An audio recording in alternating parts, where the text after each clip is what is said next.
काळिमेघसमप्रभां तर्णयनामेदाळकण्ठस्थितां खेडकपारदारिगिरिशिरकृत्वाग्राग्रेषु च भूतप्रेतपिशाचमातसुखितामुण्डस्रजालङ्कृतां वन्दे दुष्टवसूरिकादिविपतां संहारिकाम् ഈശ്വരീം.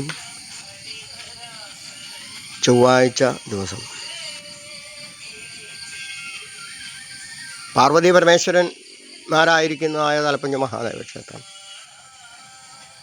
അവിടെ മടിയിൽ പാർവതി ദേവി ഇരിക്കുന്നതായ, അപ്പോൾ ചൊവ്വാഴ്ച ദിവസങ്ങളിൽ എന്തുകൊണ്ട് മഹാദേവ ക്ഷേത്രത്തിൽ തൊഴുതുകൂടാമെന്ന് വെച്ചാൽ അതിന് മറുപടി പറയാനില്ല. അവിടെ ദേവീ ചൈതന്യം തുല്യമാണ്. ഒരേ പാത്രത്തിൽ നിന്ന് തന്നെ തുല്യമായി സ്വീകരിക്കുന്നതായ ലോകത്തിലെ ഒരു ക്ഷേത്രം തലപ്പുഞ്ച മഹാദേവ ക്ഷേത്രമാകുമ്പോൾ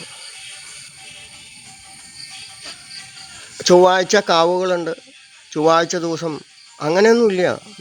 നമ്മളൊക്കെ ഇതെല്ലാം ഉണ്ടാക്കി വച്ചിരിക്കുന്നത് ആപേക്ഷികമാണ് എന്നർത്ഥം. എല്ലാം ആപേക്ഷികമാണ്. ആഴ്ച ആപേക്ഷികമാണ്. ആഴ്ച എന്ന് പറഞ്ഞാൽ ഇല്ലാത്തതാണ്. ചൊവ്വ ദിനം എന്നല്ലേ പറയുന്നത്. മാസം ജൂലൈ മാസം എന്ന് പറയുന്നു. മാസം എന്ന് പറഞ്ഞ് ഇല്ലാത്തതാണ്. 365 ദിവസം. അതുകൊണ്ടോ? അതുമൊന്നുമില്ല. ഒരു കറങ്ങിക്കൊണ്ടിരിക്കുന്നതായ ഒരു ഭൂമി, ആ ഭൂമിക്ക് കൃത്യമായ രീതിയിൽ തന്നെ 30% തരുന്നതായ സ്ഥലത്ത് 30% സ്ഥലത്ത് ഒരു അനങ്ങാതെ നിൽക്കുന്നതായ സൂര്യപ്രകാശം അടിക്കുമ്പോൾ കറങ്ങിക്കൊണ്ടിരിക്കുന്ന ഗോളത്തിൽ, അപ്പോൾ ഈ കറങ്ങിക്കൊണ്ടിരിക്കുന്ന ഗോളത്തിൽ എങ്ങനെയാണ് ദിക്ക് പറയണത്? ഒരു പന്തെടുത്ത് സ്പീഡിൽ കറക്കുക. സ്പീഡിൽ കറക്കി കഴിയുമ്പോൾ അതിനകത്ത് പ്രകാശം അടിക്കുമ്പോൾ എവിടെയും അതിനകത്ത് ദിക്ക് പറയാൻ, ദിക്ക് എന്ന് പറയുന്നത് ഇല്ലാത്തതാണ്. ഇതൊന്നും ഇല്ലാത്തതാണ്. ഈ പ്രപഞ്ചം ഇല്ലാത്തതാണ്. ഉണ്ട് എന്ന് പറയുന്നുണ്ടെങ്കിൽ അത് നിലനിൽക്കണം, ഇല്ലേ?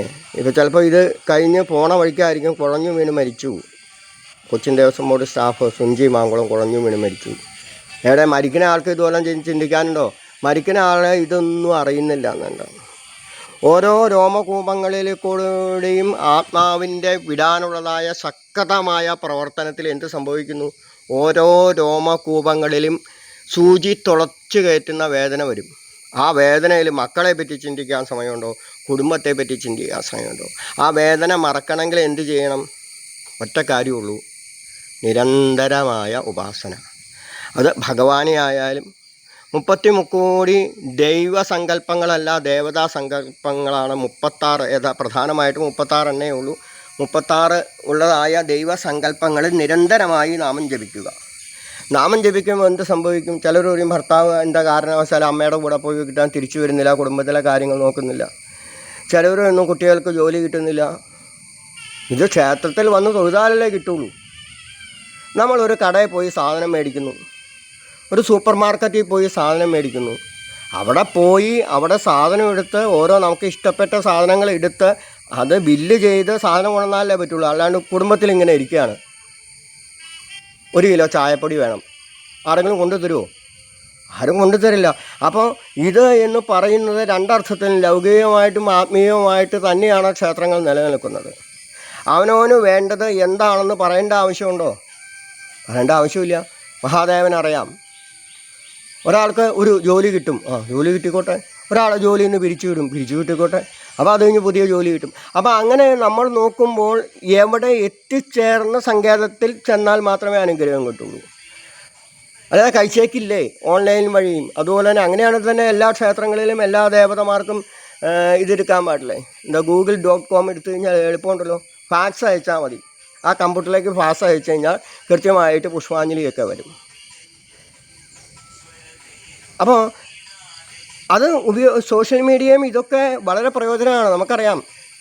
ഞാൻ താമസിച്ചിരുന്ന തിരുവനന്തപുരം പഴവങ്ങാടി കോവിലിൻ്റെ പുറകിൽ കവിരാജ് മെഡിക്കൽ ഇൻസ്റ്റിറ്റ്യൂട്ടിൻ്റെ അടുത്താണ് താമസിച്ചിരുന്നത്. ഇന്നാളെ തൊഴുകാൻ ചെന്നപ്പോൾ മേശാന്തി വളരെ അടുത്ത സുഹൃത്താണ്, ബന്ധുവാണ്. എന്നാൽ പുഷ്പാഞ്ജലി, എന്നാൽ ചീട്ടെടുത്തേക്കാം. എൻ്റെ രീതി അങ്ങനെയാണ്. ചീട്ടെടുക്കാണ്ട് ഒരു പരിപാടിയില്ല. അപ്പോൾ ചീട്ടെടുത്തേക്കാമെന്ന് വിളിച്ചു. കമ്പ്യൂട്ടറിൽ ചെന്നു, പുഷ്പാഞ്ജലി അടിച്ചു. പുഷ്പാഞ്ജലി അടിച്ച വഴി രസീത് വന്നു. രസീതിൻ്റെ കൂടെ ഒരു വലിയ പേപ്പർ നോക്കിയപ്പോൾ, പഴവങ്ങാടി ഗണപതി ക്ഷേത്രത്തിൽ നോക്കിയപ്പോൾ എന്താ സംഭവിച്ചതെന്നറിയോ? അതിൻ്റെ കൂടെ അവിടെ ഭാഗ്യസൂക്തം അടിച്ചു തന്നിരിക്കുക. അറിയാം, അദ്ദേഹത്തിന് അറിയാം. അപ്പോൾ പുഷ്പാഞ്ജലി പറഞ്ഞപ്പോൾ എന്നാൽ ഭാഗ്യസൂക്തം അല്ലേന്നും സ്വാമിയൊന്നും ചോദിച്ചില്ല. പോറ്റിന്നാണ് അവിടെ പറയുക. എന്തൊരു പോറ്റി? ഭാഗ്യസൂക്തം അല്ലേന്നും ചോദിച്ചില്ല. വർഷങ്ങൾക്ക് മുമ്പ് കണ്ടതാണ് അദ്ദേഹം.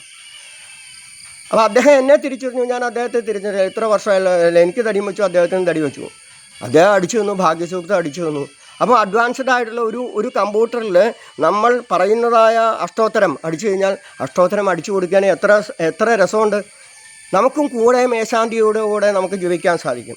അപ്പം എന്തു തന്നെയായാലും ഒരു തന്ത്രി അല്ലെങ്കിൽ ഒരു മേശാന്തിയെ സംബന്ധിച്ചോളം, അല്ലെങ്കിൽ മറ്റു ജീവനക്കാരായിക്കോട്ടെ, എക്സ് ഓർ വൈ, കടക ആയിക്കോട്ടെ, അടിച്ചുകളിക്കാരായിട്ട് ഓഫീസറായിക്കോട്ടെ, തന്ത്രി ആയിക്കോട്ടെ, ആരായാലും ക്ഷേത്രമായിട്ട് ബന്ധപ്പെട്ടുള്ള ആരായാലും എന്ത് മാത്രമാകുന്നുള്ളൂ?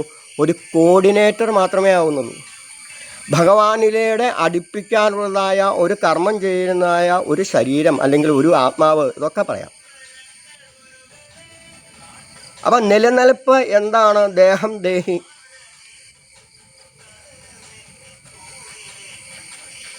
അപ്പോൾ ദേഹത്തിന് നിലനിൽക്കണമെങ്കിൽ എന്തു വേണം? ദേഹിയായ ആത്മാവ് വേണം. ആത്മാവിന് നിലനിൽക്കണമെങ്കിൽ എന്തു വേണം? ദേഹം വേണം. അപ്പം രണ്ടും പൂരകങ്ങളാണ് എന്നർത്ഥം. അപ്പോൾ ചിലരുണ്ട്, ചില സങ്കടങ്ങൾ കൊണ്ട്, ചില പ്രശ്നങ്ങളൊക്കെ കൊണ്ടുകൊണ്ട് ശരീരം വെടിയുന്നു. അതിന് നമ്മൾ ആത്മഹത്യ എന്ന് പറയുന്നത്. എന്ത് കാര്യം അതുകൊണ്ട്? ഈശ്വരൻ തന്നതായ ഒരു ശരീരത്തെ നശിപ്പിക്കാൻ നമുക്ക് ഒരു ഒരു ഒരു ഒരു ഒരു ഇതും ഇല്ല, ഒരു രക്ഷയില്ല. ജീവിത പ്രശ്നങ്ങളൊക്കെ കൊണ്ട് ആത്മഹത്യ ചെയ്യുന്നു. എന്നിട്ടോ ആത്മഹത്യ ചെയ്യുമ്പോൾ എന്ത് സംഭവിക്കുന്നു അറിയാമോ? 3 ഇരട്ടി. അതായത് 35 വയസ്സിൽ ഒരാൾ ആത്മഹത്യ സൂയിസൈഡ് ചെയ്യുകയാണെങ്കിൽ എത്ര വർഷം ഒരു ആയുസ്സുണ്ടോ അതുവരെ ചെയ്യേണ്ടതായ, അതുകൊണ്ട് അനുഭവിക്കേണ്ടതായ കർമ്മങ്ങൾ മുഴുവനും 3 ഇരട്ടി അടുത്ത ജന്മത്തിൽ അനുഭവിക്കേണ്ടി വരും.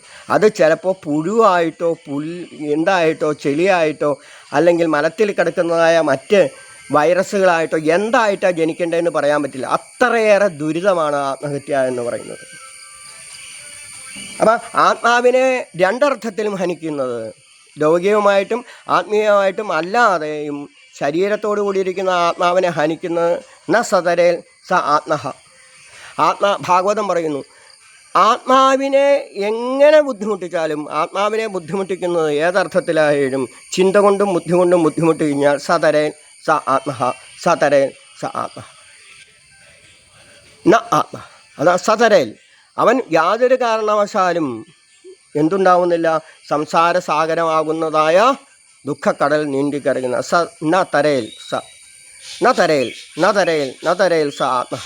യാതൊരു കാരണവശാലും ആത്മാവിനെ ഹനിക്കുന്നവൻ സംസാര സാഗരം നീന്തിക്കിടക്കുന്നില്ല. അപ്പം കർമ്മഗ്രാഹ ഗൃഹീകാംഗം മാമുദ്ധര ഭവാർണവാൽ. ഈ കർമ്മങ്ങളിൽ പെട്ട് ഉഴരുകയാണ് എല്ലാവരും. ചിലർ കർമ്മം ചെയ്തുകൊണ്ടിരിക്കും, മാനസികമായിട്ട് കർമ്മം.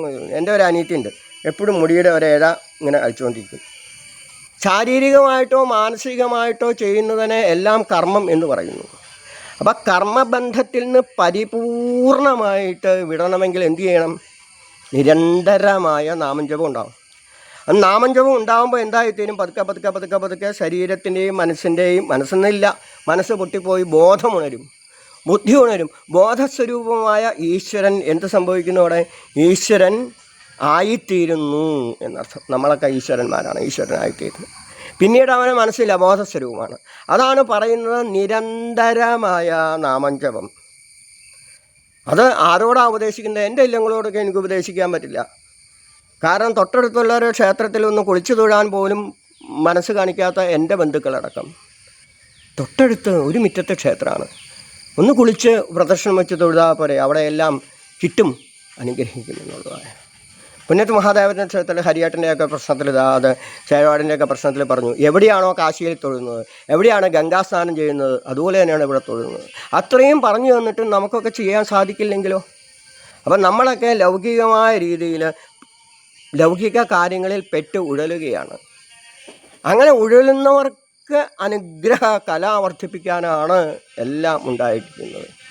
പുണ്യാറ്റ് മഹാദേവൻ നമുക്കറിയാം, ഇവിടുത്തെ തലപ്പുഞ്ഞ മഹാദേവനൊക്കെ സ്വയംഭൂ മഹാദേവൻ സ്വയം ഉണ്ടായതാണ്, പ്രത്യേകിച്ച് പ്രതിഷ്ഠിച്ചതല്ല. അപ്പോൾ അതിൻ്റെ ശക്തി എന്നാലായിരിക്കും 1/3 മുകളിലേക്കും ബാക്കി 3 ഭൂമിക്ക് അടിയിലേക്കുമുള്ളതായ ചൈതന്യം ഇവിടുത്തെ ഈ പുണ്യത്തൊക്കെ വളർന്നുകൊണ്ടിരിക്കുകയാണ്. അല്പം പൊക്കം വച്ചിട്ടുണ്ടെന്ന് അർത്ഥം.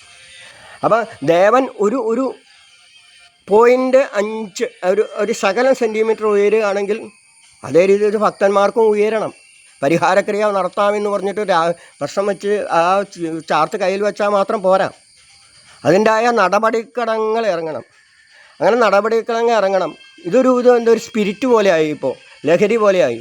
അവിടെ പ്രശ്നം വയ്ക്കും, ഇവിടെ പ്രശ്നം വയ്ക്കും, അവിടെ പ്രശ്നം വയ്ക്കും, ഇവിടെ. അങ്ങനെയല്ല ചെയ്യേണ്ടത്. സ്റ്റെപ്പ് അനുസരിച്ച് സമയം അനുസരിച്ച് ചെയ്യുമ്പോൾ മാത്രമേ എന്തായുള്ളൂ അനുഗ്രഹ കല വർദ്ധിക്കുള്ളൂ. അപ്പോൾ എപ്പോഴും ചൈതന്യത്തായിരിക്കുന്ന ഒന്നിൻ്റെ മുകളിൽ തന്നെയാണ് പ്രവർത്തിക്കാൻ, അല്ലാണ്ട് മാലിന്യത്തിൻ്റെ മുകളിലല്ല ഒന്നും ചെയ്യേണ്ടത്. അപ്പോൾ എല്ലാ ക്ഷേത്രങ്ങളും പുനരുദ്ധരിക്കട്ടെ, എല്ലാ കലകളും വർദ്ധിക്കട്ടെ എന്ന് മാത്രം പ്രാർത്ഥിച്ചുകൊണ്ട് എല്ലാവർക്കും നല്ലൊരു ചൊവ്വാഴ്ച നേരുന്നു.